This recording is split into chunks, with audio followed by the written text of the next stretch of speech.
For at danne esteren oktyletanoat skal vi bruge en carboxylsyre, som er etansyre, en alkohol, som er oktanol, og en svovlsyre som katalysator.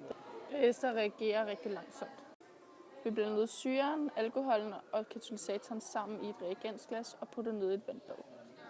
Derefter tilsætter vi en pimpsten, som forhindrer de i at koge. Til sidst klipper vi toppen af en pipette og sætter ned i vores reagensglas. Det har den virkning af, at hvis det skulle fordampe, så rører det direkte ned til forsøget igen.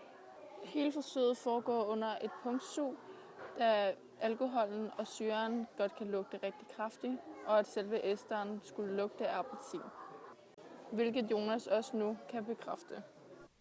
Vi vil gerne navngive vores ester, og det gør vi ved at skrive strukturformen for en ester, og vores R er i dette tilfælde etan, så vores carboxylsyre er etansyre, plus vores alkohol, som er oktan, og derfor skulle der gerne være 8 C-atomer og 18 H-atomer.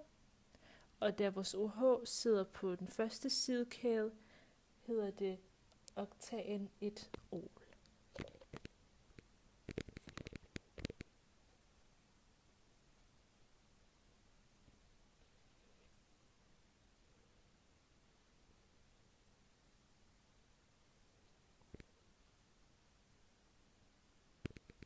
Nu kan vi så navngive vores ester.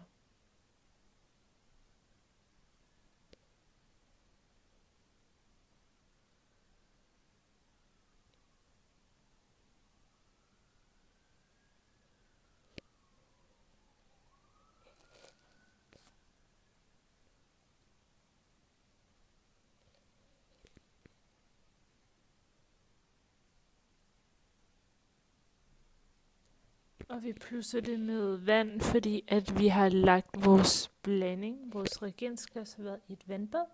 Så derfor navngiver vi så vores syre til at være oktyletanoat.